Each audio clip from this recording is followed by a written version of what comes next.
देखिए, ये जो पीपल्स अलायंस फॉर गुड का डिक्लेरेशन PAGD है,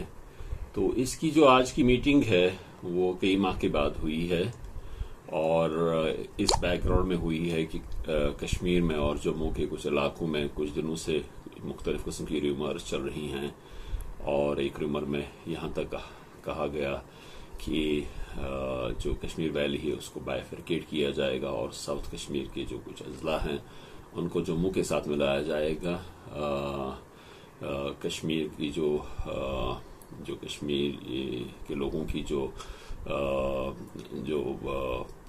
पॉलिटिकल स्ट्रेंथ है उसको वीकन करने के लिए, तो और उसके बाद जो यहाँ पे जो फ्रेश ट्रुप्स इन्फ्लक्स हुआ तो उसको इसके साथ जोड़ा गया। हालांकि गवर्नमेंट ने डायरेक्टली इस तरह के रूमर्स को डिनाई नहीं किया है, लेकिन उन्होंने ये जरूर कहा है कि जो ट्रुप्स इन्फ्लक्स है उसके साथ किसी भी इम्पेंडिंग मेजर पॉलिटिकल या एडमिनिस्ट्रेटिव डिसीजन के साथ कोई ताल्लुक नहीं है, बल्कि ये जो पैरामिलिट्री फोर्सेस और सेंट्रल आर्म्ड फोर्सेस यहाँ आ गए हैं, ये पहले भी यहाँ पे तैनात थे और बाहर चले गए इलेक्शन ड्यूटी के लिए और वापस आ रहे हैं। तो एक दो दिन पहले इसी बैकग्राउंड में यहाँ के एक मीडिया के एक सेक्शन में ये बात आई थी कि क्या ये सवाल किया गया था कि क्या पीपल्स अलायंस फॉर गुड का डिक्लेरेशन खत्म हो चुकी है, मर चुकी है। तो उस बैकग्राउंड में ये आज की मीटिंग हुई है और ये बाज हलकों में ये सवाल किया जा रहा था कि क्या इन्होंने चुप साध ली है जो भी इश्यूज हैं जम्मू एंड कश्मीर को जिनका सामना है, तो क्या ये अलायंस उस पर बिल्कुल खामोश है या उन्होंने अपने हाथ खींच लिए हैं। और मैं समझता हूं कि जब कोई भी अलायंस हो, कोई भी पॉलिटिकल पार्टी हो, तो अगर वो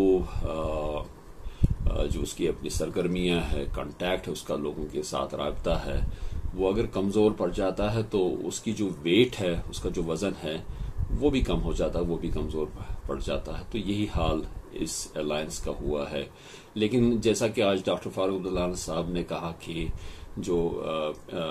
इसकी जो वो इसलिए मिल नहीं पा रहे थे क्योंकि जो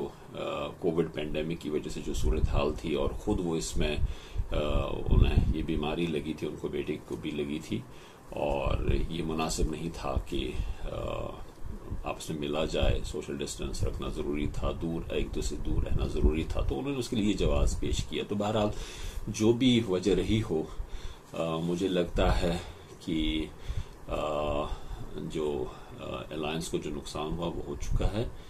और अब इन्होंने ये कहा है, जैसा कि इनके जो नए स्पोक्स पर्सन हैं मोहम्मद तारिक आमी साहब, तो उन्होंने ये कहा है ब्रीफिंग के दौरान कि इस अलायंस को जो भी अपॉर्चुनिटी मिलती है, कमजोर से कमजोर,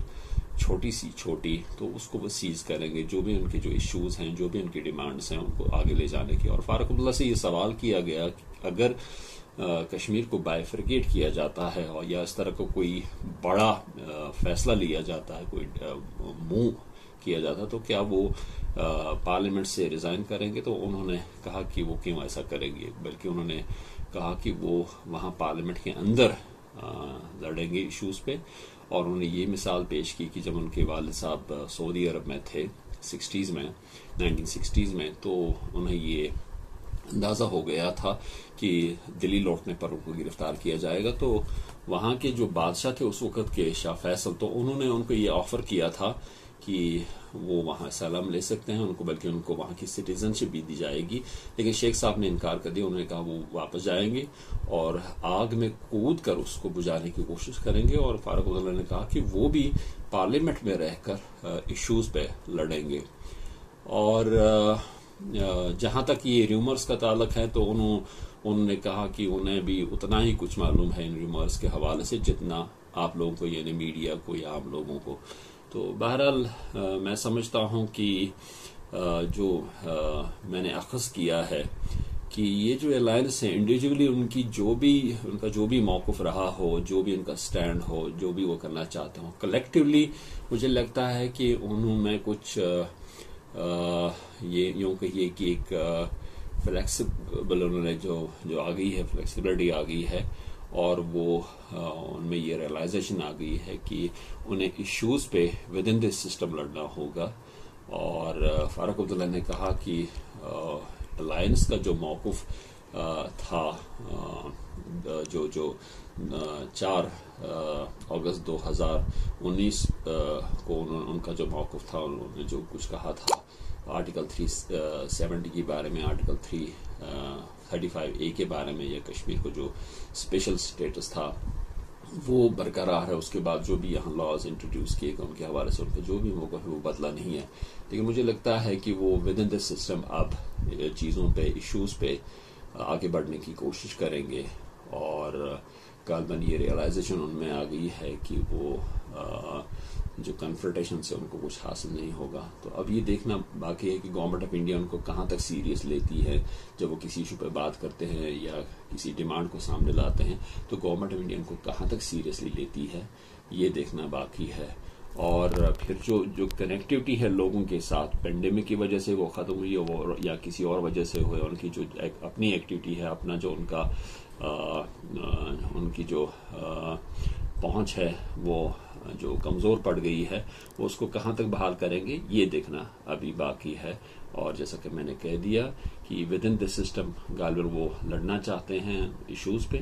اور یہ دیکھنا ہوگا کہ لوگ اس کو کہاں تک، وہ لوگوں تک کہاں کنیکٹ ہو پاتے ہیں، اور گورنمنٹ آف انڈیا اس کو کہاں تک سیریسلی لیتی ہے. یہ میں سمجھا ہوں کہ یہ ان کے جو باقی میٹنگ کے اندر جو ان کی بریفنگ دی، بریفنگ پہ جو انہوں نے سوالات ان سے کیے گئے انہوں نے جواب دیے، اس کے علاوہ میٹنگ کے دوران کیا ڈسکس ہوا یہ ابھی تک سامنے نہیں آیا ہے. اور یہ دیکھنا ہوگا کہ کیا انہوں نے کچھ اور ایشوز پہ بات کی ہے، اور کیا ان کا کیا ڈیسیژنز کیا لیے انہوں نے، اور ان کا کیا موقف رہا ہے ان چیزوں کے بارے میں.